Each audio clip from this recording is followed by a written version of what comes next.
Price the lord. ಮುಂಜಾನೆ ಜಾವದಲ್ಲಿ ದೇವರ ಸಮ್ಮುಖದಲ್ಲಿ ಬಂದಿರುವಂಥ ನಿಮ್ಮೆಲ್ಲರನ್ನ ನಮ್ಮ ಕರ್ತನಾದ ಯೇಸು ಕ್ರಿಸ್ತನ ಅತಿ ಮಧುರವಾದ ಪರಿಶುದ್ಧವಾದ ನಾಮದಲ್ಲಿ ವಂದಿಸುವಂತವನಾಗಿದ್ದೇನೆ. ದೇವರು ಮತ್ತೊಂದು ದಿನವನ್ನು ನಮ್ಮ ಜೀವಿತದಲ್ಲಿ ಕೊಟ್ಟಿದ್ದಾರೆ. ದೇವರನ್ನು ಆರಾಧಿಸುವಂತೆ, ದೇವರ ಜೀವವುಳ್ಳ ವಾಕ್ಯಗಳನ್ನು ಕೇಳುವಂತೆ ನಾವೊಂದು ಸಣ್ಣ ಪ್ರಾರ್ಥನೆ ಮಾಡಿಕೊಳ್ಳೋಣ. ಪ್ರೀತಿಯ ತಂದೆಯೇ, ಮತ್ತೊಂದು ದಿನವನ್ನು ನಮ್ಮ ಜೀವಿತದಲ್ಲಿ ಕೊಟ್ಟಿರುವುದಕ್ಕಾಗಿ ನಿಮಗೆ ಸ್ತೋತ್ರ. ಈಗ ಕರ್ತನೆ, ನಿಮ್ಮ ವಾಕ್ಯಗಳನ್ನು ಧ್ಯಾನಿಸುವಾಗ ನಮ್ಮ ಹೃದಯಗಳನ್ನು ತೆರೆಯಿರಿ. ವಾಕ್ಯಗಳಂತೆ ನಡ್ಕೊಳ್ಳಲಿಕ್ಕೆ ಬೇಕಾದ ದೈವಜ್ಞಾನವನ್ನು, ಕೃಪೆಯನ್ನು, ಆಶೀರ್ವಾದವನ್ನು ಕೊಟ್ಟು ಇವತ್ತು ಯಾರೆಲ್ಲ ನಾವು ಬಂದು ನಿನ್ನ ವಾಕ್ಯವನ್ನು ಕೇಳಲಿಕ್ಕೆ ಕೂತಿದ್ದೆವೋ ನಮ್ಮೊಟ್ಟಿಗೆ ನೀವು ಮಾತನಾಡಬೇಕಾಗಿ ಯೇಸುವಿನ ನಾಮದಲ್ಲಿ ಪ್ರಾರ್ಥಿಸ್ತೇವೆ ತಂದೆಯೇ, ಆಮೇನ್. ನಾವಿವತ್ತು ಧ್ಯಾನ ಮಾಡಲಿಕ್ಕೆ ಹೋಗ್ತಾ ಇರುವಂಥ ವಿಷಯ, ನಮ್ಮ ಜೀವಿತದಲ್ಲಿ ಬರುವ ಸಮಸ್ಯೆಗಳನ್ನು ಜಯಿಸುವುದು ಹೇಗೆ. How to overcome the problems in our lifes. ನಮ್ಮ ಜೀವಿತದಲ್ಲಿ ಬರುವ ಸಮಸ್ಯೆಗಳನ್ನು ಜಯಿಸುವುದು ಹೇಗೆ. ಹಾಗಾದರೆ ಸಮಸ್ಯೆಗಳು ನಮ್ಮ ಜೀವಿತದಲ್ಲಿ ಬರ್ತವಾ? ಖಂಡಿತವಾಗಿ ನಮ್ಮ ಜೀವಿತದಲ್ಲಿ ಸಮಸ್ಯೆಗಳು ಬರ್ತವೆ.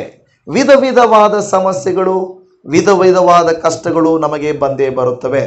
ಆರ್ಥಿಕವಾದಂಥ ಸಮಸ್ಯೆಗಳು, ಆರೋಗ್ಯಪರವಾದಂಥ ಸಮಸ್ಯೆಗಳು, ಕುಟುಂಬವಾದ ಸಮಸ್ಯೆಗಳು, ವೈಯಕ್ತಿಕವಾದಂಥ ಸಮಸ್ಯೆಗಳು, ಸಾಮಾಜಿಕವಾದಂಥ ಸಮಸ್ಯೆಗಳು, ಮಕ್ಕಳಿಗೂ ಸಮಸ್ಯೆಗಳು, ಕಾಲೇಜ್ಗೆ ಹೋಗೋರಿಗೂ ಸಮಸ್ಯೆಗಳಿಗೂ, ಮನೆಯಲ್ಲಿರೋರಿಗೂ ಸಮಸ್ಯೆಗಳಿಗೂ, ಹೊರಗಡೆ ಹೋಗೋರಿಗೂ ಸಮಸ್ಯೆಗಳಿಗೂ, ಸುಮ್ಮನೆ ಇರೋರಿಗೂ ಸಮಸ್ಯೆಗಳು ಅಲ್ವಾ. ಏನಾದರೂ ಮಾಡಬೇಕಂದಾಗಲೂ ಸಮಸ್ಯೆಗಳು. ಅಂದರೆ ಒಂದೇ ವಿಧವಾಗಿ ಎಲ್ಲರಿಗೂ ಸಮಸ್ಯೆಗಳಿಲ್ಲ, ಆದರೆ ವಿಧ ವಿಧವಾದಂಥ ಸಮಸ್ಯೆಗಳು ನಮ್ಮನ್ನು ಕಾಡುತ್ತಾ ಇರುತ್ತವೆ. ಆದರೆ ಅಂತಹ ಸಂದರ್ಭದಲ್ಲಿ ಹೇಗೆ ಆ ಸಮಸ್ಯೆಗಳನ್ನು ಎದುರಿಸಬೇಕು, ಹೇಗೆ ಜಯಿಸಬೇಕು, ಎರಡು ಕಾರ್ಯ ಇದೆ. ಹೇಗೆ ಎದುರಿಸಬೇಕು, ಹೇಗೆ ಜಯಿಸಬೇಕು. ಈಗ ಎಲ್ಲ ಮಕ್ಕಳು ಕೂಡ ಶಾಲೆಗೆ ಹೋಗ್ತಾರೆ, ಹೌದಲ್ವಾ? ಎಲ್ಲ ಮಕ್ಕಳಿಗೂ ಟೀಚರ್ಸ್ ಟೀಚ್ ಮಾಡೋದು ಒಂದೇ. ಎಕ್ಸಾಮ್ ಬಂದಾಗ ಮಕ್ಕಳು ಹೇಗೆ ಆ ಎಕ್ಸಾಮನ್ನು ಎದುರಿಸ್ತಾರಲ್ವಾ, ಹೇಗೆ ಎಕ್ಸಾಮ್ಸಲ್ಲಿ ಅಂಕಗಳನ್ನು ಪಡೆಯುತ್ತಾರಲ್ವಾ, ಅಲ್ಲಿ ವ್ಯತ್ಯಾಸ ಉಂಟಾಗ್ತದೆ. ಟೀಚರ್ ಎಲ್ಲ ದಿವಸನೂ ಒಂದೇ ಸಬ್ಜೆಕ್ಟ್ ಮಾಡಿರ್ತಾರೆ, ಒಂದೇ ರೀತಿ ಬೋಧಿಸಿರ್ತಾರೆ. ಆದರೆ ಕೆಲವು ಮಕ್ಕಳು ಎಕ್ಸಾಮ್ಗೆ ಆರಾಮಾಗಿ ಹೋಗ್ತಾರೆ, ಆದರೆ ಕೆಲವು ಮಕ್ಕಳು ತುಂಬ ಟೆನ್ಷನ್ನು, ಅಯ್ಯೋ ಅಯ್ಯೋ ಅಂತ ಹೇಳ್ತಾರೆ. ಹೇಗೆ ವ್ಯತ್ಯಾಸವಾಯಿತು? ಒಂದೇ ಸ್ಕೂಲು, ಒಂದೇ ಪಾಠ, ಒಂದೇ ಟೀಚರು, ಒಂದೇ ಸಬ್ಜೆಕ್ಟು, ಒಂದೇ ಕ್ವಶನ್ ಪೇಪರು, ಆದರೆ ಹೇಗೆ ವ್ಯತ್ಯಾಸವಾಯಿತು? ಈ ಲೋಕದಲ್ಲಿ ಹಾಗೆ ಜೀವಿಸುವ ನಮ್ಮ ಎಲ್ಲರ ಜೀವಿತದಲ್ಲಿ ಕುಟುಂಬಗಳಿದ್ದಾವೆ, ಕೆಲಸಗಳಿದ್ದಾವೆ, ಹೋರಾಟಗಳಿದ್ದಾವೆ, ಪ್ರಯಾಣಗಳಿದ್ದಾವೆ, ಎಲ್ಲ ಇದ್ದಾವೆ. ಆದರೆ ಅದನ್ನು ಎದುರಿಸುವ ವಿಧಾನ ಹೇಗಿದೆ? ಹೌದು, ಒಂದೊಂದು ಮಕ್ಕಳ IQ ಲೆವೆಲ್ ಬೇರೆ ಇರುತ್ತೆ. ಅಂದರೆ IQ ಅಂದರೆ ಅವರ ಜ್ಞಾನ, ಜ್ಞಾಪಕ ಶಕ್ತಿ, ಬುದ್ಧಿವಂತಿಕೆ ಬೇರೆ ಬೇರೆ ಇರ್ತದೆ. ನಮ್ಮಲ್ಲಿಯೂ ಹಾಗೆ ಎಲ್ಲರೂ ಒಂದೇ ರೀತಿ ಅಲ್ಲ. ಕೆಲವರು ಒಂದು ಸಮಸ್ಯೆ ಬಂತಂದ್ರೆ ಸಮಸ್ಯೆನ ಧೈರ್ಯವಾಗಿ ಎದುರಿಸ್ತಾರೆ, ಕೆಲವರು ಆ ಸಮಸ್ಯೆಯನ್ನು ಕಂಡು ಭಯ ಪಡ್ತಾರೆ. ಇವತ್ತು ಯಾವ ಗುಂಪಿನಲ್ಲಿ ನಾವಿದ್ದೇವೆ, ಹೇಗೆ ನಾವು ಸಮಸ್ಯೆಯನ್ನು ಎದುರಿಸಬೇಕು, ಹೇಗೆ ಸಮಸ್ಯೆಯನ್ನು ಜಯಿಸಬೇಕು ಎಂಬುದನ್ನು ನಾವಿವತ್ತು ಧ್ಯಾನ ಮಾಡಿಕೊಳ್ಳೋಣ. ದೇವರ ವಾಕ್ಯದಲ್ಲಿ ಮಾರ್ಕನು ಬರೆದ ಸುವಾರ್ತೆ ಅದರ 11ನೇ ಅಧ್ಯಾಯ 23ನೇ ವಚನವನ್ನು ನಾವು ಓದಿಕೊಳ್ಳೋಣ. ಮಾರ್ಕನು ಬರೆದ ಸುವಾರ್ತೆ 11ನೇ ಅಧ್ಯಾಯ ಅದರ 23ನೇ ವಚನ.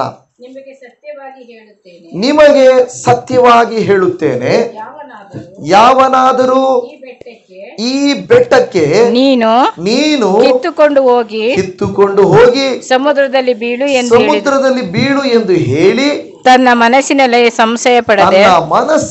ಸಂಶಯ ಪಡದೆ ಹೇಳಿದರೆ ತಾನು ಹೇಳಿದ್ದು ಆಗುವುದೆಂದು ನಂಬಿದರೆ ಅವನು ಹೇಳಿದಂತೆಯೇ ಆಗುವುದು. ಹಲ್ಲೆಲೂಯಾ. ಈಗ ನಾವಿಲ್ಲಿ ನೋಡುತ್ತಾ ಇದ್ದೇವೆ, ಈ ಭಾಗದಲ್ಲಿ ಒಂದು ಬೆಟ್ಟ ಇದೆ. ಏನಿದೆ? ಒಂದು ಬೆಟ್ಟ. ನಮ್ಮ ಜೀವಿತದಲ್ಲಿಯೂ ಕೂಡ ಸಮಸ್ಯೆ ಅನ್ನೋದೊಂದು ಏನಾಗಿದೆ? ಬೆಟ್ಟ ಅನ್ನಾಗಿದೆ. ಪ್ರತಿಯೊಬ್ಬರ ಜೀವಿತದಲ್ಲಿ ಒಂದು ಸಮಸ್ಯೆ ಅನ್ನೋದು ಒಂದು ಬೆಟ್ಟ ಅಂತ ತಿಳಿದುಕೊಳ್ಳ್ರಿ. ಆ ಬೆಟ್ಟ ಪ್ರತಿಯೊಬ್ಬರ ಜೀವಿತದಲ್ಲಿ ಬರುತ್ತದೆ, ಇರುತ್ತದೆ, ನಮ್ಮನ್ನು ಬಾಧಿಸುತ್ತದೆ, ನಮ್ಮನ್ನು ನೋಯಿಸುತ್ತದೆ. ಆದರೆ ಆ ಸಂದರ್ಭದಲ್ಲಿ ನಾವು ಹೇಗೆ ಅದನ್ನ ಎದುರಿಸುತ್ತೇವೆ ಎಂಬುದು ಬಹಳವಾಗಿ ಮುಖ್ಯವಾದ ಕಾರ್ಯವಾಗಿದೆ. ನಾವು ಆ ಸಮಸ್ಯೆಯನ್ನು ಹೇಗೆ ಎದುರಿಸುತ್ತೇವೆ, ಒಂದು ಬೆಟ್ಟವನ್ನು ನಾವು ಹೇಗೆ ಎದುರಿಸುತ್ತೇವೆ. ನೋಡಿ, ಒಂದು ಬೆಟ್ಟವನ್ನು ಕರಗಿಸ್ಬೋದು, ಯಾವುದೊಂದು ಗುಡ್ಡವನ್ನು ಕರಗಿಸ್ಬೋದು. ನಿರಂತರವಾದಂಥ ಒಂದು ಪ್ರಯತ್ನ. ಈಗ ನಾವು ಬೆಂಗಳೂರಿಂದ ಬರುವಾಗ ಅಲ್ಲಿ ಯಾವುದೋ ಒಂದು ಬೆಟ್ಟಲು ಸುರ ಏನೋ ಇದೆ ಗೊತ್ತಿಲ್ಲ, ಅದು ಆ ಬೆಟ್ಟಲು ಸುರ ಅನ್ನೋದು ಬೆಟ್ಟ ಇದೆ, ಅದರ ಅರ್ಧ ಬೆಟ್ಟ ಕೊರೆದಾಕಿದ್ದಾರೆ. ನೀವು ಬರುವಾಗ ಬೆಂಗಳೂರಿಂದ ದೇವನಹಳ್ಳಿ ಕಡೆ ಬರುವಾಗ ನೀವು ನೋಡಿರ್ತೀರಿ, ಎಲ್ಲರೂ ನೋಡಿರ್ತೀರ, ಬೆಳ್ಳಗೆ ಕಾಣಿಸ್ತಾ ಇರ್ತದೆ. ಅರ್ಧ ಗುಡ್ಡ ಏನಾಗಿದೆ, ಅದು ಎಲ್ಲ ಕರಗಿಸಿದ್ದಾರೆ. ಒಂದು ವೇಳೆ ಆ ಕೆಲಸ ನಡೀತಾ ಇದ್ರೆ ಅದು ಮುಗಿದೋಗುತ್ತೆ. ಅಂದ್ರೆ ದಿನೇ ದಿನೇ ದಿನೇ ದಿನೇ ದಿನೇ ಅದನ್ನು ತೆಗಿತಾ ಇದ್ರೆ ಅದೇನಾಗುತ್ತೆ, ಅದು ಕರಗಿ ಹೋಗ್ತದೆ. ನಮ್ಮ ಜೀವಿತದಲ್ಲಿ ಒಂದು ಮರವನ್ನು ಬೀಳಿಸ್ಬೇಕಾದ್ರೆ ಮರ ಬೀಳಿಸೋದು ನೋಡ್ರಿ, ಅದು ಪೂರ್ತಿಯಾಗಿ ಬೇರು ಸಹಿತ ಬೀಳ್ಬೇಕಾದ್ರೆ ಸುತ್ತಲೂ ಅದನ್ನ ಏನ್ ಮಾಡ್ತಾರೆ, ಅಗಿತಾರೆ, ಒಂದೊಂದು ಬೇರನ್ನು ಕಟ್ ಮಾಡ್ತಾರೆ. ಕೊನೆಯಲ್ಲಿ ಒಂದು ತಾಯಿ ಬೇರು ಅನ್ನೋದಿರ್ತದೆ, ಅದು ದೊಡ್ಡ ಬೇರು. ಆ ಬೇರನ್ನ ಕಡಿದಾಗ ಮರವು ಭಾರಕ್ಕೆ ಏನಾಗ್ತದೆ, ಹಂಗೆ ಕೆಳಕ್ಕೆ ಬಿದ್ದು ಹೋಗ್ತದೆ. ನಮ್ಮ ಜೀವಿತ ಅನ್ನೋದು ಒಂದು ಮರದ ಹಾಗೆ, ಒಂದು ಬೆಟ್ಟದ ಹಾಗೆ ನಮ್ಮ ಮುಂದೆ ಇರುವುದಾದರೆ ಅದಕ್ಕೆ ನಾವು ಸುಮ್ಮನೆ ಬಿದ್ದೋಗು ಮರ ಅಂದ್ರೆ ಬಿದ್ದೋಗಲ್ಲ. ಬೆಟ್ಟವೇ ಕರಗೋಗೋದ್ರೆ ಕರಗೋಗೋದಿಲ್ಲ. ಆದರೆ ನಾವು ಅದನ್ನ ನಿರಂತರವಾದ ಪ್ರಯತ್ನದಿಂದ ನಾವು ಆ ಮರವನ್ನು ಬೀಳಿಸಬಹುದು, ಆ ಗುಡ್ಡವನ್ನು ಅಲ್ಲಿಂದ ಹೋಗಿಸಬಹುದು, ಕರಗಿಸಬಹುದು. ಖಂಡಿತ ಸಾಧ್ಯ. ಮೊನ್ನೆ ನಾನು ವಾಕ್ಯ ಹೇಳುವಾಗಲೂ ಒಂದು ಉದಾಹರಣೆ ಹೇಳಿದ್ರು, ಕೇವ್ ಮ್ಯಾನ್ ಅಂತ ಏನು ಹೇಳಿದ್ರಲ್ಲ ಅಣ್ಣ ಅವರು ಹೇಳಿದ್ರಲ್ಲ, ಏನಂದ್ರೆ ಆ ಗುಡ್ಡವನ್ನ ಸುತ್ತಿಯಲ್ಲಿ ಒಡೆದು ಏನ್ ಮಾಡ್ತಾನೆ, ದ ಕೇವ್ ಮ್ಯಾನ್ ಅಂತ ಹೇಳ್ತಾರೆ. ಅಂದ್ರೆ ಸುತ್ತಿಯಲ್ಲಿ ಕಲ್ಲನ್ನ ಒಡೆದು ಆ ಗುಡ್ಡವನ್ನ ಕೊರೆದು ದಾರಿಯನ್ನ ಮಾಡಿದಂತೆ, ತಮ್ಮೂರಿನಿಂದ ಬೇರೆ ಆಸ್ಪತ್ರೆಗೆ ಜಾಗ ಇಲ್ಲದೆ ಇರುವಾಗ. ಅಂದ್ರೆ ಒಂದು ಪ್ರಯತ್ನದಿಂದ ಅದು ಸಾಧ್ಯವಾಗ್ತದೆ. ಇಲ್ಲಿ ಯೇಸು ಸ್ವಾಮಿ ಬಳಿಯಲ್ಲಿ ಬಂದು ನಾವು ಹೇಳುವುದಾದರೆ, ಯೇಸು ಸ್ವಾಮಿ ಹೇಳ್ತಾ ಇದ್ದಾರೆ, ನಿಮಗೆ ಸತ್ಯವಾಗಿ ಹೇಳುತ್ತೇನೆ, ಯಾವನಾದರೂ ಈ ಬೆಟ್ಟಕ್ಕೆ ನೀನು ಕಿತ್ತುಕೊಂಡು ಹೋಗಿ ಸಮುದ್ರದಲ್ಲಿ ಬೀಳು ಎಂದು ಹೇಳ್ಬೇಕು. ಮೊದಲನೇದ ಏನಾಗಬೇಕು, ಅದಕ್ಕೆ ಹೇಳ್ಬೇಕು. ಅದರ ಅರ್ಥ ಏನಂದ್ರೆ, ನಾವು ನಮ್ಮ ಜೀವಿತದಲ್ಲಿ ಪ್ರಾರ್ಥಿಸಬೇಕು. ನೋಡಿ, ನಾವೇ ಮಾಡುವ ಕೆಲಸಗಳಿರ್ತವೆ, ನಮ್ಮ ಕೈಯಲ್ಲಿ ಆಗದೇ ಇರುವ ಕೆಲಸಗಳು ಕೂಡ ಇರ್ತವೆ, ಹೌದಲ್ವಾ? ನಾವೇ ಮಾಡೋ ಕೆಲಸಗಳು, ನಾವು ಸಣ್ಣ ಸಣ್ಣ ಕೆಲಸ, ಈಗ ಮನೆಯಲ್ಲಿ ಕಸ ಗುಡಿಸ್ಬೇಕು, ಪಾತ್ರೆ ತೊಳಿಬೇಕು, ಅದೆಲ್ಲದಕ್ಕೆ ಪ್ರಾರ್ಥನೆ ಮಾಡ್ತೀವಾ? ಮಾಡಲ್ಲ. ಅದಕ್ಕೆಲ್ಲ ಪ್ರಾರ್ಥನೆ ಮಾಡ್ತೀರಾ ನೀವು? ಇಲ್ಲ, ಪ್ರಾರ್ಥನೆ ಮಾಡಲ್ಲ. ಮನೆಯಲ್ಲಿ ಅಡಿಗೆ ಮಾಡೋಕ್ಕೂ ಎಲ್ಲದಕ್ಕೂ ಪ್ರಾರ್ಥನೆ ಮಾಡಲ್ಲ. ಆದರೆ ನಾವೇ ಮಾಡಿಬಿಡ್ತೀವಿ. ಆದರೆ ಯಾವ ಸಮಸ್ಯೆಯನ್ನು ನಾವು ದೇವರ ಹತ್ರ ತರ್ತೇವೆ? ನಮ್ಮ ಕೈಯಲ್ಲಿ ಆಗದೆ ಇರೋದನ್ನ, ನಮಗೆ ಭಯ ತರಿಸೋದನ್ನ, ನಮಗೆ ಬಾಧೆ ತರಿಸೋದನ್ನ, ನಮ್ಮ ಕೈಯಲ್ಲಿ ಕಷ್ಟ ಅನಿಸಿದ್ದನ್ನು ನಾವು ದೇವರ ತಂದು, ದೇವರೇ ನನಗೆ ನೋಡಪ್ಪ ಈ ಸಮಸ್ಯೆ ಇದೆ, ಈ ಸಮಸ್ಯೆಯಿಂದ ನನ್ನನ್ನು ಬಿಡಿಸು ಅಂತ ನಾವು ದೇವರ ಹತ್ರ ಏನು ಮಾಡ್ತೀವಿ? ಪ್ರಾರ್ಥನೆ ಮಾಡ್ಕೊಳ್ತೀವಿ. ಅದನ್ನೇ ಹೇಳೋದು, ಇಲ್ಲವೇ ಕೇಳುವುದು, ಇಲ್ಲವೇ ಪ್ರಾರ್ಥಿಸುವುದು, ಇದನ್ನ ಹೇಳ್ತಾ ಇದ್ದಾರೆ. ಹಾಗಾದ್ರೆ ಇಲ್ಲಿರುವ ನಿಮ್ಮ ಒಬ್ಬೊಬ್ಬರ ಜೀವಿತದಲ್ಲಿ, ಈ ವಾಕ್ಯವನ್ನು ಕೇಳಿಸಿಕೊಳ್ಳುತ್ತಿರುವಂಥ ಪ್ರತಿಯೊಬ್ಬರ ಜೀವಿತದಲ್ಲಿ ಒಂದು ಬೆಟ್ಟ ಇದೆ, ಒಂದು ಸಮಸ್ಯೆ ಇದೆ, ಒಂದು ಮನೆಯಲ್ಲಿ ಏನೋ ಒಂದು ಸಮಸ್ಯೆ ಇದ್ದೇ ಇರ್ತದೆ. ನನ್ನ ಮನೆಯಲ್ಲಿ ಸಮಸ್ಯೆನೇ ಇಲ್ಲ ಅಂತ ಹೇಳೋರು ಯಾರು ಇಲ್ಲವೇ ಇಲ್ಲ. ಪ್ರತಿಯೊಬ್ಬರ ಜೀವಿತದಲ್ಲಿ, ಕುಟುಂಬದಲ್ಲಿ, ಕೆಲಸದಲ್ಲಿ, ವ್ಯಾಪಾರದಲ್ಲಿ, ವ್ಯವಸಾಯದಲ್ಲಿ, ಅವರ ಜೀವಿತದಲ್ಲಿ ಕಷ್ಟ ಇದ್ದೇ ಇರ್ತದೆ. ಹಾಗಾದರೆ ಆ ಬೆಟ್ಟಕ್ಕಾಗಿ ನೀವು ಪ್ರಾರ್ಥಿಸಬೇಕು. ಬೆಟ್ಟಕ್ಕಾಗಿ ಪ್ರಾರ್ಥಿಸು ಅಂದರೆ ಬೆಟ್ಟಕ್ಕೆ ಪ್ರಾರ್ಥಿಸೋದಲ್ಲ. ಬೆಟ್ಟವೆಂಬ ಸಮಸ್ಯೆಯು ನಮ್ಮಿಂದ ಪರಿಷ್ಕಾರವಾಗುವಂತೆ ಪ್ರಾರ್ಥಿಸಬೇಕು. ನಮಗೆ ಕರೆ ಮಾಡುವಾಗ ಎಷ್ಟೊಂದು ಸಮಸ್ಯೆಗಳನ್ನು ಹೇಳ್ತಾರಲ್ವ. ನಮ್ಮ ಮನೆಯಲ್ಲಿ ಕುಡುಕತನ ಇದೆ, ನಮ್ಮ ಮನೆಯಲ್ಲಿ ಭಯ ಇದೆ, ನಮ್ಮ ಮನೆಯ ವಿರುದ್ಧವಾಗಿ ಮಾಟಮಂತ್ರ ಮಾಡಿಸಿದ್ದಾರೆ, ನಮಗೆ ತುಂಬ ಕಷ್ಟ ಇದೆ, ಸಾಲಬಾಧೆ ಇದೆ, ವಿದ್ಯಾಭ್ಯಾಸದ ಸಮಸ್ಯೆ ಇದೆ, ಎಲ್ಲ ಸಮಸ್ಯೆಗಳನ್ನು ಅವರು ಹೇಳ್ತಾ ಇರ್ತಾರೆ. ಆ ಸಮಸ್ಯೆಯನ್ನು ಹೇಳ್ತಾರೆ. ಯಾಕೆ ಅವ್ರು ಹೇಳ್ತಾರೆ ಅಂದರೆ, ನೀವು ಹೇಳಲಿಕ್ಕೆ ಕಾರಣ ಏನಂದ್ರೆ, ನಮಗಾಗಿ ಪ್ರಾರ್ಥಿಸಿರಿ. ನಾವೊಬ್ಬರೇ ಪ್ರಾರ್ಥನೆ ಮಾಡ್ಬೋದು, ಆದರೂ ಇನ್ನೊಬ್ಬರು ಸಹಾಯ ಮಾಡುವಾಗ ಒಂದು ಕೈಗಿಂತ ಎರಡು ಕೈ ಮೇಲಲ್ವಾ, ಒಬ್ಬರಿಗಿಂತ ಇಬ್ಬರು ಮೇಲಲ್ವಾ. ಏನಂತಾರೆ, ಒಂದಗ್ಗ ಉರಿಗಿಂತ ಮೂರಗ್ಗ ಉರಿ ಉತ್ತಮವಾದದ್ದು ಗಟ್ಟಿಯಾಗಿರ್ತದೆ. ಅಂದ್ರೆ ನಾವೇ ಮಾಡಲಿಕ್ಕೆ ಆಗದೇ ಇರುವ ಕೆಲಸವನ್ನ ನಾವು ಸಹಾಯ ತೆಗೆದುಕೊಳ್ತೇವೆ, ನಾವು ಪ್ರಯತ್ನ ಮಾಡ್ತೇವೆ. ನಮ್ಮ ಕೈಲಾಗದೇ ಇದ್ದಾಗ ನಮ್ಮ ಸ್ನೇಹಿತರಿಗೆ ಹೇಳ್ತೇವೆ, ನಮ್ಮ ಸಂಬಂಧಿಕರಿಗೆ ಹೇಳ್ತೇವೆ. ಇದೆಲ್ಲವೂ ಅವರ ಕೈಯಲ್ಲಿ ಆಗಲಿಲ್ಲವಾದರೆ ಆಮೇಲೆ ಮುಂದಕ್ಕೆ ಹೋಗ್ತೇವೆ.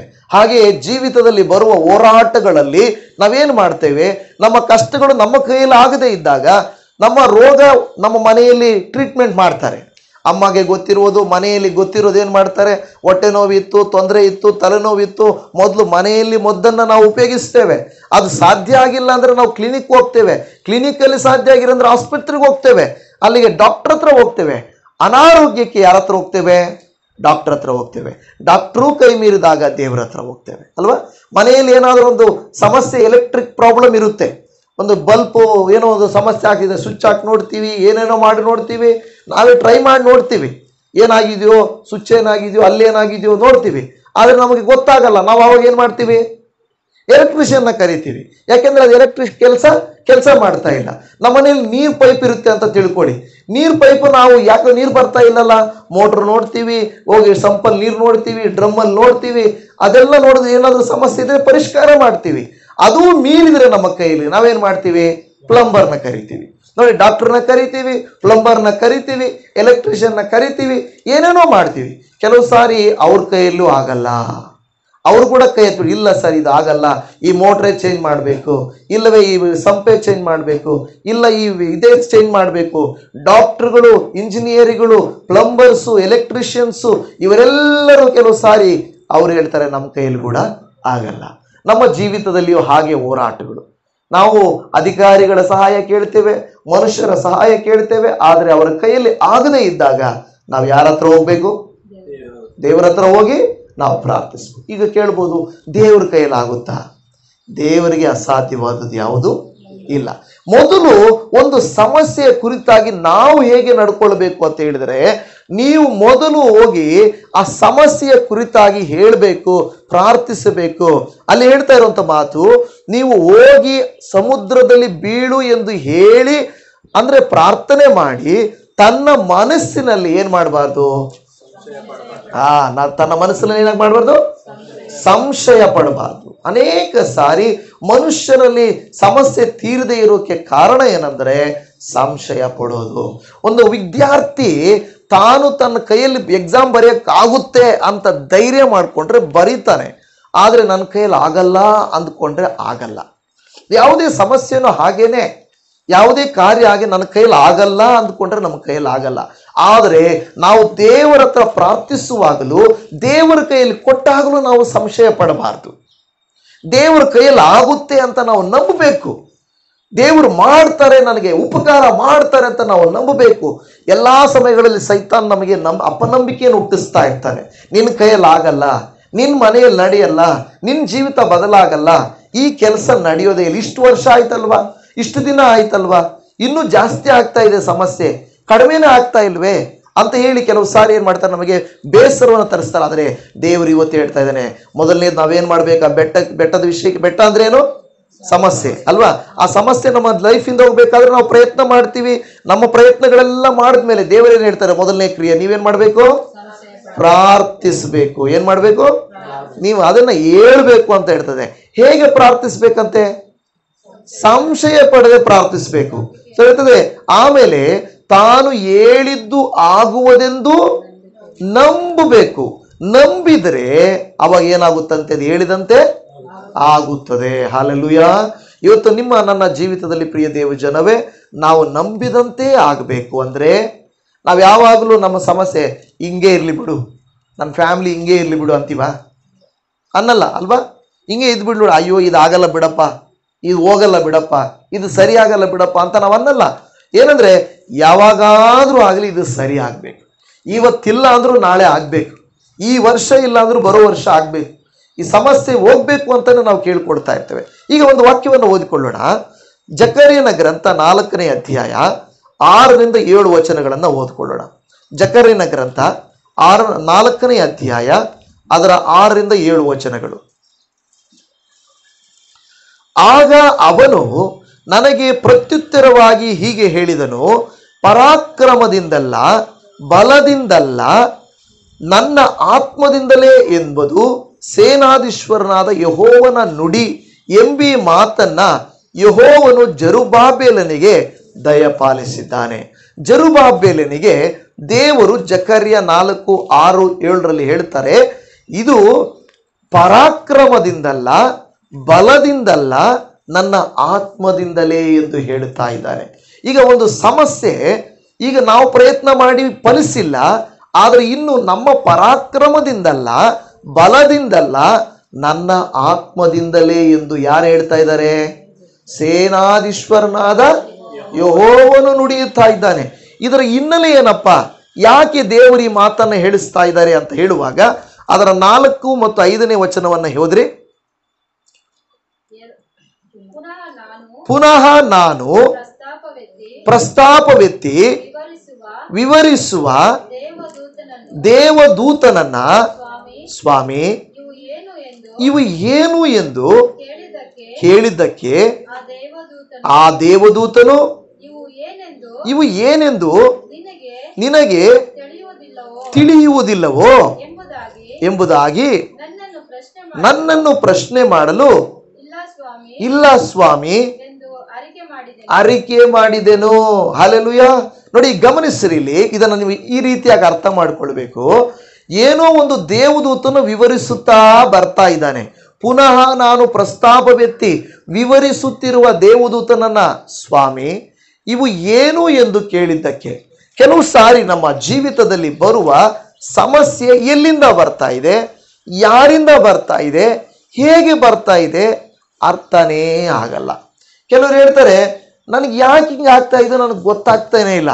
ಕೆಲವರು ಹೇಳ್ತಾರೆ, ನಾನು ಆಸ್ಪತ್ರೆಗೆ ಹೋಗಿ ತೋರಿಸಿದ್ದೀನಿ, ರಿಪೋರ್ಟ್ಸ್ ಎಲ್ಲ ನಾರ್ಮಲ್,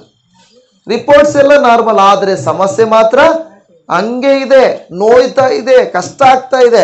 ಡಾಕ್ಟ್ರು ಹೋದ್ರೆ ಇದೆಲ್ಲ ನಿನ್ನ ಭ್ರಮೆ, ನೀನು ಸುಮ್ಮನೆ ಅಂದ್ಕೊತಾ ಇದೀಯ ಅಷ್ಟೇ, ಏನೂ ಆಗಿಲ್ಲ ನಿನಗೆ ಅಂತಾರೆ. ಆದರೆ ನನ್ನ ನೋವು ನನಗೇ ಗೊತ್ತು. ಹುಟ್ಟಿದ ಮನೆಗೆ ಹೋಗಿ ಅಮ್ಮ ಅಪ್ಪ ಹಿಂಗಿದೆ ಅಂದರೆ, ಅಯ್ಯೋ ನಿನಗೇನು ಗೊತ್ತಾಗಲ್ವಾ, ನಿನ್ನ ಕುಟುಂಬ ನೀನೇ ಸರ್ ಮಾಡ್ಕೊ ಹೋಗು ಅಂತಾರೆ ಅಲ್ವಾ. ಪಾಸ್ಟರ್ ಹತ್ರ ಹೋಗಿ ಹೇಳಿದ್ರೆ, ಅಯ್ಯೋ ನೀವು ಪ್ರಾರ್ಥನೆ ಮಾಡ್ರಿ ಅಂತಾರೆ. ಯಾರಿಗೆ ಹೇಳ್ಕೊಳ್ಳಿ ನಾನು? ಈ ಸಮಸ್ಯೆಗೆ ಏನು ಪರಿಷ್ಕಾರ ಅಂತ ನನಗೆ ಗೊತ್ತಾಗ್ತಾ ಇಲ್ಲ.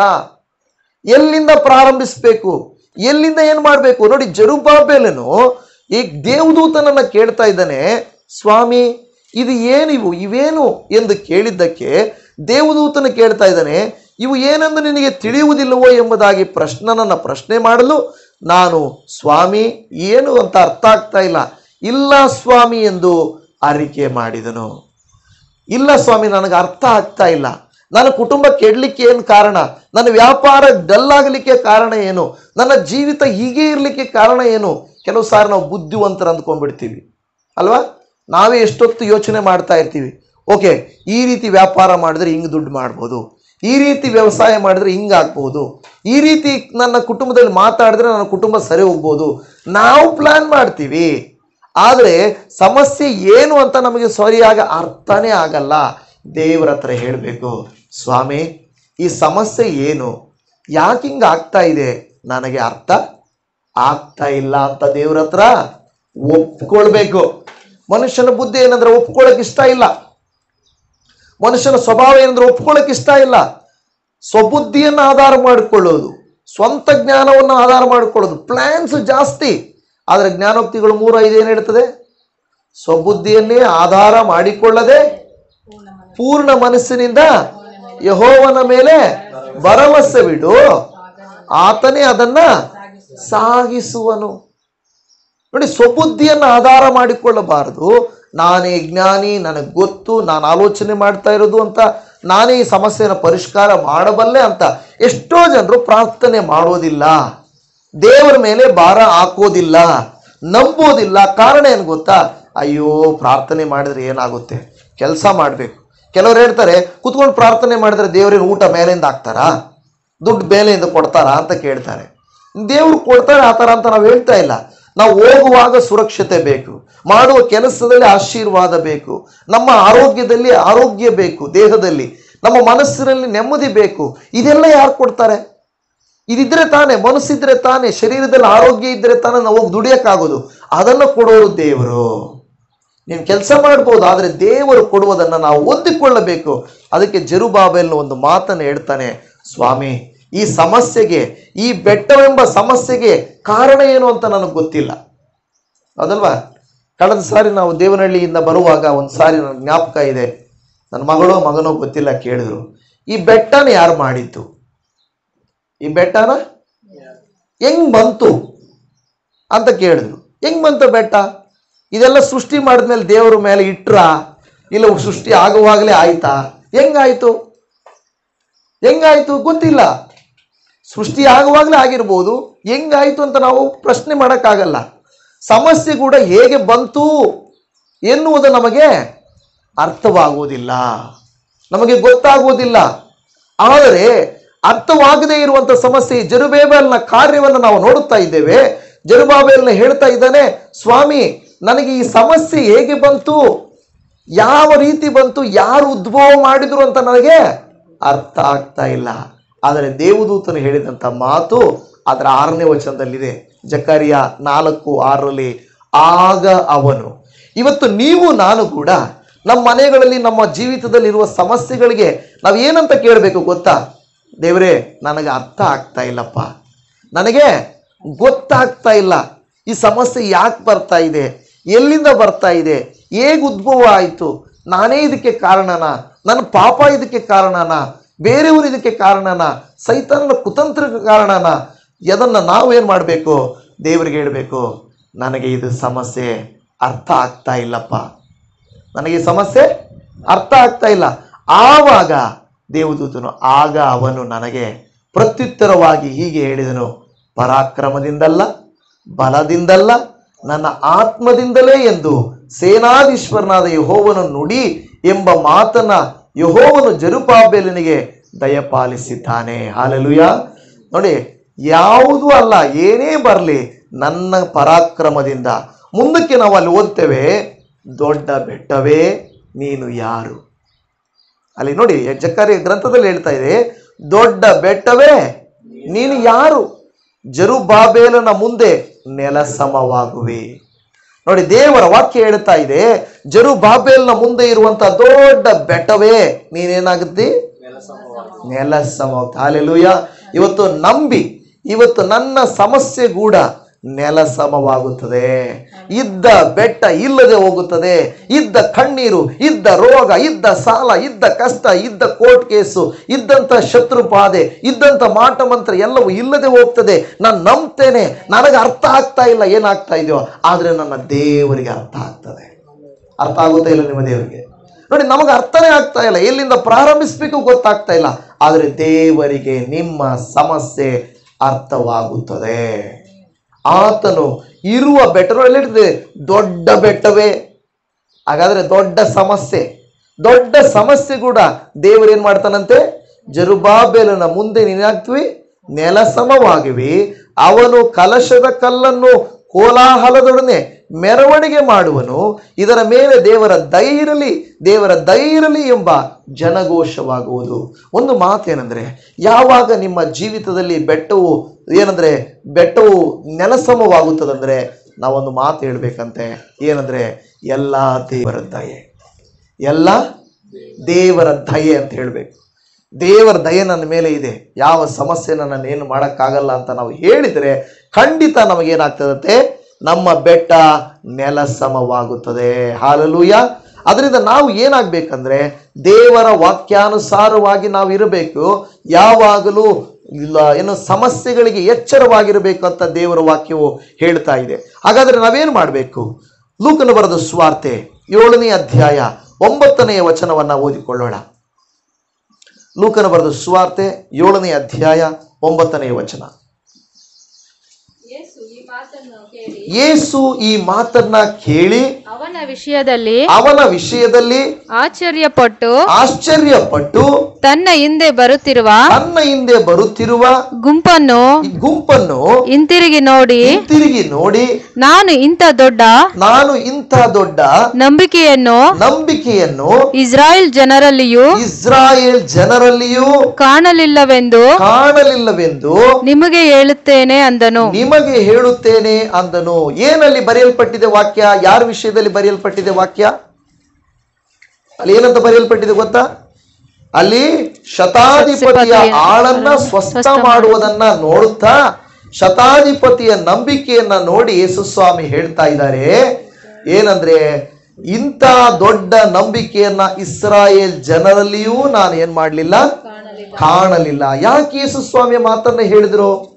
ಶತಾಧಿಪತಿ ಹೇಳ್ತಾನೆ, ಅಲ್ಲಿ ಹಿಂದಿಂದ ನಾವು ನೋಡುವಾಗ 4ನೇ ವಚನದಲ್ಲಿ ಹೇಳುತ್ತದೆ, ಅವರು ಯೇಸುವಿನ ಬಳಿಗೆ ಬಂದು, ನಿನ್ನಿಂದ ಇಂಥ ಉಪಕಾರ ಹೊಂದುವುದಕ್ಕೆ ಅವನು ಯೋಗ್ಯನು, ಅವನು ನಮ್ಮ ಜನರನ್ನು ಪ್ರೀತಿಸುವವನು, ತಾನೇ ತಮ್ಮ ಸಭಾಮಂದಿರವನ್ನು ನಮಗಾಗಿ ಕಟ್ಟಿಸಿದನು ಎಂದು ಆತನನ್ನು ಬಹಳವಾಗಿ ಬೇಡಿಕೊಂಡ್ರು. ಅವನ ಬಗ್ಗೆ ಜನರು ಏನೇನು ಮಾಡ್ತಾ ಇದ್ದಾರೆ? ಹೊಗಳ್ತಾ ಇದ್ದಾರೆ. ಈ ಶತಾಧಿಪತಿ ಯಾರು ಗೊತ್ತಾ?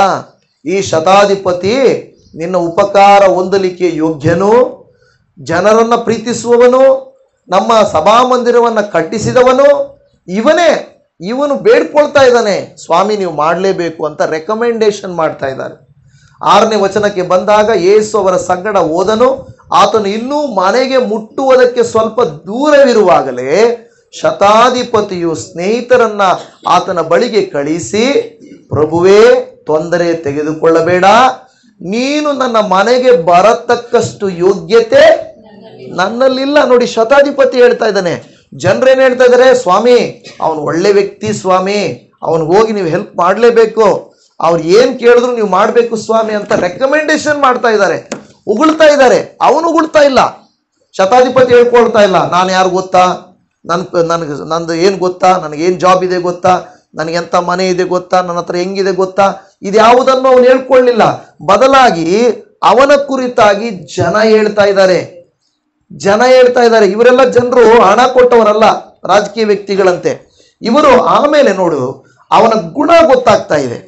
ನಮ್ಮ ಗುಣ ಗೊತ್ತಾಗುತ್ತೆ ನಮ್ಮ ನಡತೆಯಿಂದ. ಈ ಶತಾಧಿಪತಿ, ಪ್ರಭುವೇ, ತೊಂದರೆ ತೆಗೆದುಕೊಳ್ಳಬೇಡ, ನೀನು ನನ್ನ ಮನೆಗೆ ಬರತಕ್ಕಷ್ಟು ಯೋಗ್ಯತೆ ನನ್ನಲ್ಲಿಲ್ಲ. ಈ ಕಾರಣದಿಂದ ನಾನು ನನ್ನನ್ನು ನಿನ್ನ ಬಳಿಗೆ ಬರುವುದಕ್ಕೆ ತಕ್ಕವನೆಂದು ಎಣಿಸಿಕೊಳ್ಳಲಿಲ್ಲ, ಇದಕ್ಕೆ ನಾನು ನಿನ್ನ ಹತ್ರ ಬರಲಿಲ್ಲಪ್ಪ. ನೋಡಿ ಎಂಥ ಮಾತು, ಶತಾಧಿಪತಿಯ ಮಾತು. ಏನಂತ ಹೇಳ್ತಾ ನನಗೆ ಅರ್ಥ ಆಯ್ತಾ? ನಿಮಗೆ ಅರ್ಥ ಆಯ್ತಾ? ಏನು ಅರ್ಥ ಆಯ್ತು ನಿಮಗೆ? ಅಷ್ಟೇ ಹೇಳಿದ್ರೆ, ನಾನು ನಿನ್ನ ಹತ್ರ ಬರಕ್ಕೂ ನನಗೆ ಯೋಗ್ಯತೆ ಇಲ್ಲ ಅಂತ ಹೇಳ್ತಾ ಇದ್ದಾನೆ. ಅದಕ್ಕೆ ನಾನು ಬರಲಿಲ್ಲ ಸ್ವಾಮಿ, ನಿನ್ನ ಹತ್ರ ಬಂದು ಕೇಳ್ಕೊಳ್ಳೋಷ್ಟು ಯೋಗ್ಯತೆನೂ ನನಗೆ. ನಾವು ಹಿಂಗೆ ಹೇಳ್ತೀವ?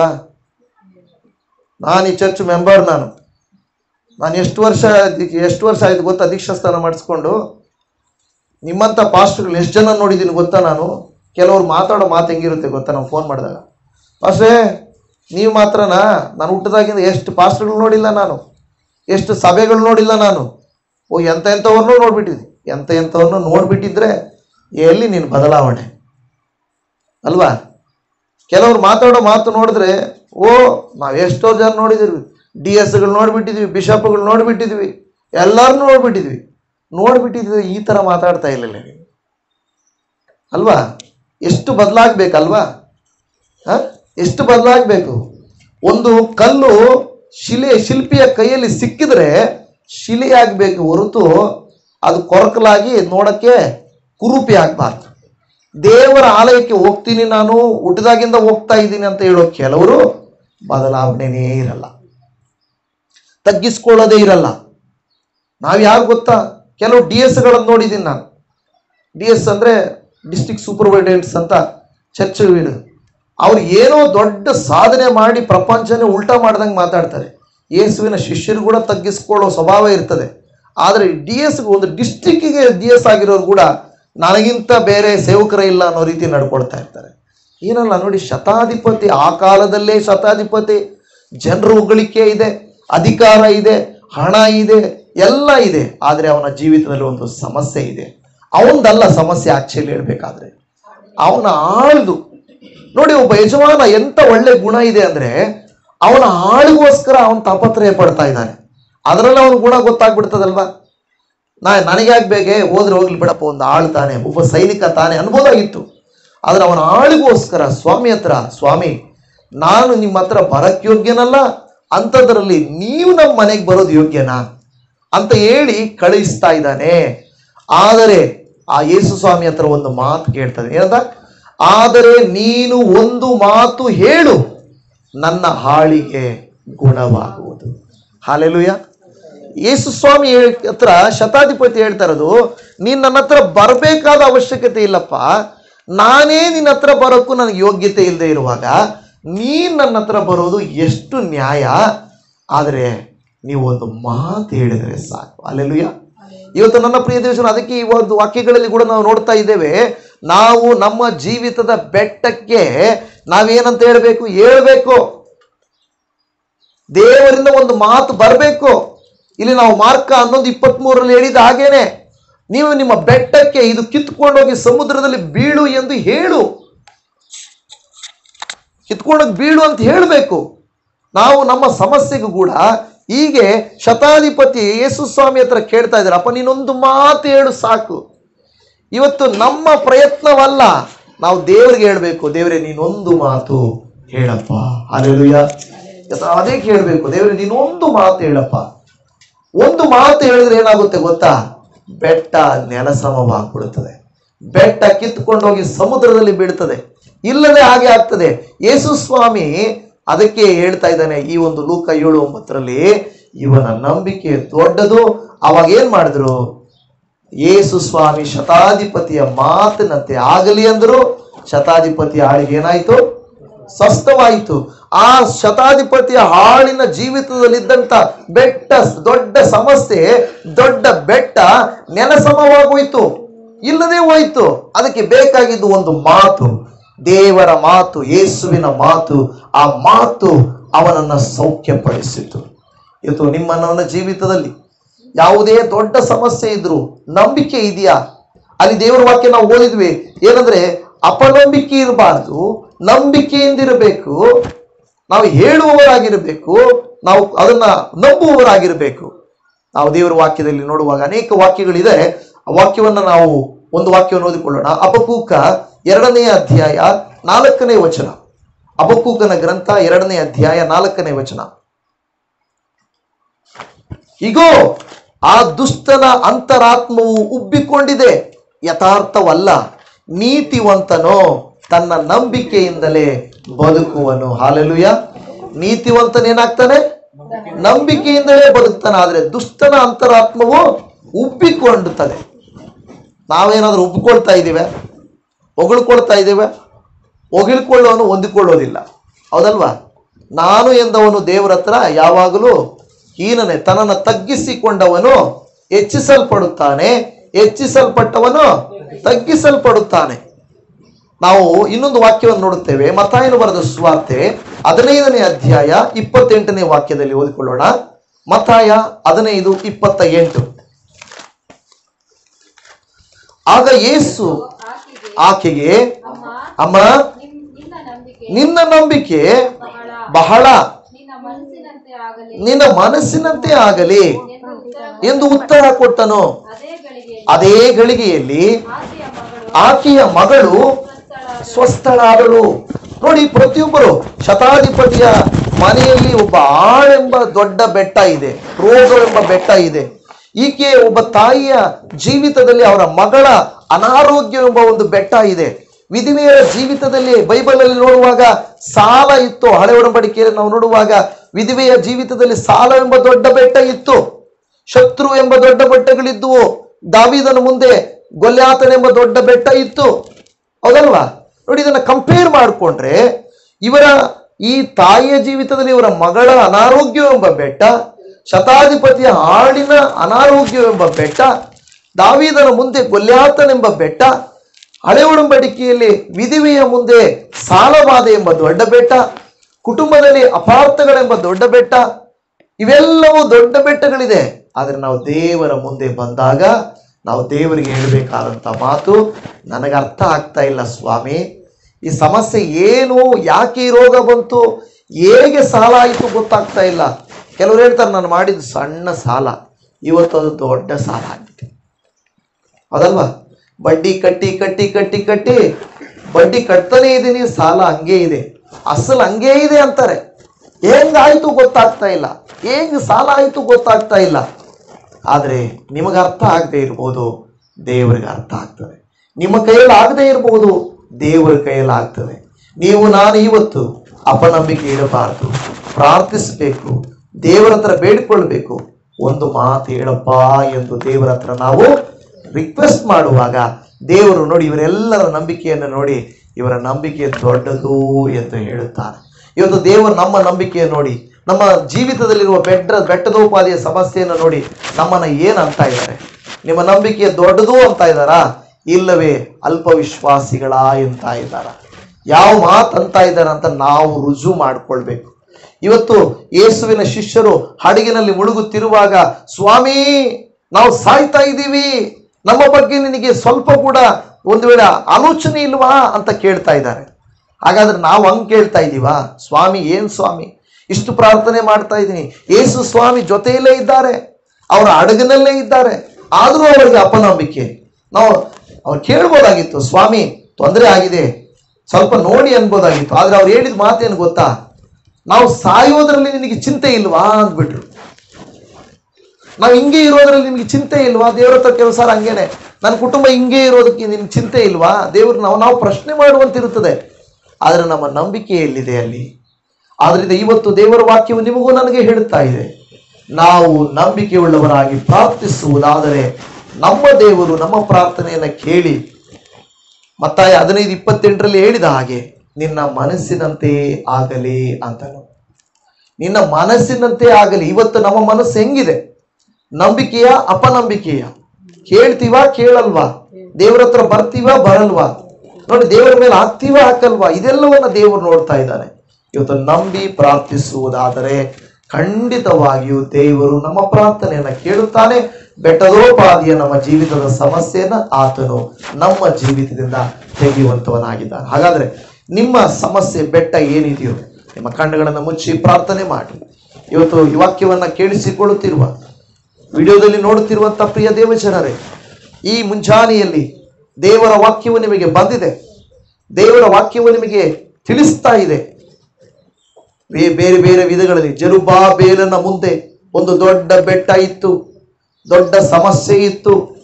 ಅವನಿಗೆ ಹೇಗೆ ಬಂತು ಅದು ಗೊತ್ತಿಲ್ಲ, ಅದರ ಬಗ್ಗೆ ಅರ್ಥನೇ ಆಗ್ತಾ ಇಲ್ಲ. ಆದರೆ ದೇವರ ದಯೆ ಎಂದು ಹೇಳುವಾಗ ಆ ಬೆಟ್ಟವು ನೆಲಸಮವಾಗಿ ಹೋಯಿತು. ಹಾಗೆ ಸ್ವಾಮಿ ನಿನ್ನ ವಾಕ್ಯದಲ್ಲಿ ನಮಗೆ ನೀವು ತಿಳಿಸಿದ ಹಾಗೆ, ಅಪಾದೇವರೇ ನಾವು ಓದಿದ ಹಾಗೆ, ನಾವೊಂದು ಬೆಟ್ಟಕ್ಕೆ ಕಿತ್ಕೊಂಡು ಹೋಗಿ ಬೀಳುವಂತ ಹೇಳಿದ್ರು ಕೂಡ ಅದು ನಾವು ಮನಸ್ಸಿನಲ್ಲಿ ಸಂಶಯ ಪಡದೆ ನಾವು ಹೇಳಿದ ಹಾಗೆ ನಂಬಿದರೆ ಅದು ಆಗುವುದು ಎಂದು ನಿನ್ನ ವಾಕ್ಯವೇ ಹೇಳುತ್ತಾ ಇದೆಯಪ್ಪ. ಇವತ್ತು ಅದೇ ರೀತಿಯಲ್ಲಿ ಅಪ್ಪ ನಾವು ಎಚ್ಚರವಾಗಿದ್ದುಕೊಂಡು ಜ್ಞಾನವುಳ್ಳವರಾಗಿ ಅಪ್ಪ ಶತಾಧಿಪತಿಯ ಆಳಿನಲ್ಲಿ ಶತಾಧಿಪತಿಯಲ್ಲಿದ್ದಂಥ ನಂಬಿಕೆಯನ್ನು ನೋಡಿ ನೀವು ಹೇಳಿದರೆ ಈತನ ನಂಬಿಕೆ ದೊಡ್ಡದು, ಈತನ ಸಮಸ್ಯೆ ಸಣ್ಣದು ಎಂಬುದಾಗಿ. ಅಪ್ಪ ಇವತ್ತು ನಮ್ಮ ನಂಬಿಕೆ ದೊಡ್ಡದಾಗಿ ಸಮಸ್ಯೆ ದೊಡ್ಡದಾಗಿದ್ರೂ ಕೂಡ ನಂಬಿಕೆಯ ಮುಂದೆ ಸಮಸ್ಯೆಯು ಸಣ್ಣದಾಗ್ಬಿಡುತ್ತದೆ ಸ್ವಾಮಿ. ಒಂದು ವೇಳೆ ನಮ್ಮ ನಂಬಿಕೆ ಸಂಶಯವಾದರೆ ಸಮಸ್ಯೆ ದೊಡ್ಡದಾಗ್ತದೆ ಸ್ವಾಮಿ. ಆದ್ರಿಂದ ನಂಬಿದವರಾಗಿ ನಿನ್ನ ಮೇಲೆ ಭಾರ ಹಾಕಿದವರಾಗಿ ನಾವಿರುವುದಾದರೆ ನಮ್ಮ ದೊಡ್ಡ ಸಮಸ್ಯೆಯು ಕೂಡ ಅದು ಸಣ್ಣದಾಗಿ ಮಾರ್ಪಡುತ್ತದೆ. ಯೇಸು ನಾಮದಲ್ಲಿ ಕರಗಿ ಹೋಗಲಿ ಆ ಸಮಸ್ಯೆ, ಆ ಬೆಟ್ಟವೆಂಬ ಸಾಲ, ಬೆಟ್ಟವೆಂಬ ರೋಗ, ಬೆಟ್ಟವೆಂಬ ಅಪಾರ್ಥ, ಬೆಟ್ಟವೆಂಬ ಅನೈತಿಕತೆ, ಬೆಟ್ಟವೆಂಬ ಕುಂದುಕೊರತೆ, ಬೆಟ್ಟವೆಂಬ ವ್ಯಾಪಾರದಲ್ಲಿ ನಷ್ಟ, ಬೆಟ್ಟವೆಂಬ ವ್ಯವಸಾಯದಲ್ಲಿ ದೇವರ ಬರಡಾಗಿ ಹೋಗಿರುವಂಥದ್ದು, ಏನು ಇಲ್ಲದೆ ಇರುವಂಥದ್ದು ಯೇಸು ನಾಮದಲ್ಲಿ ಎಲ್ಲವೂ ಇಲ್ಲದೆ ಹೋಗಲಿ ಎಂಬುದಾಗಿ ನಾವು ಪ್ರಾರ್ಥಿಸ್ತಾ ಇದ್ದೇವೆ. ಇವತ್ತು ಈ ವಿಡಿಯೋ ನೋಡುತ್ತಿರುವಂತ ಒಬ್ಬೊಬ್ಬರ ಜೀವಿತದಲ್ಲಿ, ಇವರ ಕುಟುಂಬದಲ್ಲಿ ಎಂಥ ಬೆಟ್ಟ ಇದೆಯೋ ಗೊತ್ತಿಲ್ಲಪ್ಪ. ನೋಡಿ ಸಾಕಾಗಿ ಹೋಗ್ತಾ ಇದೆ, ನೋಡಿ ಜುಗುಪ್ಸೆ ಆಗ್ತಾ ಇದೆ, ನೋಡಿ ತೊಂದರೆ ಆಗ್ತಾ ಇದೆ. ಇದು ನಡೆಯೋದಿಲ್ವೇನೋ, ಆಗೋದಿಲ್ವೇನೋ, ಇದಿಷ್ಟೇನೇನೋ ಅನ್ನುವಂಥ ಪರಿಸ್ಥಿತಿಗೆ ನಾವು ಬಂದಿದ್ದೇವೆ. ಆದರೆ ಇವತ್ತು ನಿಮ್ಮ ವಾಕ್ಯದಲ್ಲಿ ನಮಗೆ ತಿಳಿಯಪಡಿಸಿದ್ದೀರಿ, ಆ ಬೆಟ್ಟವು ನೆಲಸಮವಾಗುವುದು, ಆ ಬೆಟ್ಟವು ಕಿತ್ತುಕೊಂಡು ಹೋಗಿ ಸಮುದ್ರದಲ್ಲಿ ಬೀಳುವುದು. ನೀವು ನಂಬುವುದಾದರೆ ದೇವರು ಎಲ್ಲವನ್ನು ಸಾಧ್ಯಪಡಿಸುತ್ತಾನೆ ಎಂದು ನಾವು ಕೇಳಿದ್ದೇವಯ್ಯ. ಇದೇ ನಂಬಿಕೆ ಈ ಪ್ರೀತಿಯ ದೇವ ಮಕ್ಕಳಲ್ಲಿ ಇರಲಿ ಸ್ವಾಮಿ. ಪ್ರತಿಯೊಬ್ಬರು ಅಪ್ಪ ಈ ಸಮಸ್ಯೆಯು ತೀರಿ ಹೋಗುವುದನ್ನ ಕಾಣಬೇಕು, ಸಾಕ್ಷಿ ಹೇಳಬೇಕು ಯೇಸುವಿನ ನಾಮದಲ್ಲಿ. ಅಪ್ಪ ಅವರ ಮಕ್ಕಳ ಜೀವಿತದಲ್ಲಿ, ಅವರ ಕುಟುಂಬ ಜೀವಿತದಲ್ಲಿ, ಅವರ ವ್ಯವಸಾಯ, ವ್ಯಾಪಾರ, ಪ್ರಯಾಣ, ಅವರ ಕೆಲಸದ ಜಾಗದಲ್ಲಿ, ದೇವರ ಗರ್ಭಫಲದ ವಿಷಯದಲ್ಲಿ, ಮದುವೆಯ ಕಾರ್ಯದಲ್ಲಿ, ವಿದ್ಯಾಭ್ಯಾಸದ ವಿಷಯದಲ್ಲಿ, ಜಾಬ್ ಪಡೆಯುವುದರ ವಿಷಯದಲ್ಲಿ ಏನೇ ದೊಡ್ಡ ಸಮಸ್ಯೆ, ಶತ್ರುವಿನ ಕಾಟ, ದೇವರ ಕೆಲಸ ಮಾಡುವ ಜಾಗಗಳಲ್ಲಿ ಶತ್ರುಗಳ ಭಯವೆಂಬ ಕಾಟ, ಎಲ್ಲ ಬೆಟ್ಟಗಳು ಕಿತ್ತುಕೊಂಡು ಹೋಗಲಿ, ನೆಲಸಮವಾಗಲಿ ಎಂದು ಪ್ರಾರ್ಥಿಸ್ತಾ ಇದ್ದೇವೆ. ನಮ್ಮ ಪ್ರಾರ್ಥನೆ ಕೇಳಿದಕ್ಕಾಗಿ ನಿನಗೆ ವಂದನೆ ಅಯ್ಯ, ಸ್ತೋತ್ರ ಅಯ್ಯ. ಇನ್ನಷ್ಟು ನಿಮ್ಮ ವಾಕ್ಯಗಳನ್ನು ಧ್ಯಾನಿಸುವ ಹಾಗೆ ನಮಗೆ ಇನ್ನಷ್ಟು ಅವಕಾಶಗಳನ್ನು ದಯಪಾಲಿಸಿಕೊಡ್ರಿ. ಎಲ್ಲ ಸ್ತುತಿ ಘನಮಾನ ಮಹಿಮೆ ನಿನಗೆ ಸಲ್ಲಿಸುತ್ತಾ ನಮ್ಮ ಕರ್ತನು ರಕ್ಷಕರು ಒಡೆಯನು ಕ್ರಿಸ್ತನಾದಂತ ಯೇಸುವಿನ ನಾಮದಲ್ಲಿ ಪ್ರಾರ್ಥಿಸ್ತೇವೆ ತಂದೆಯೇ. Amen, amen.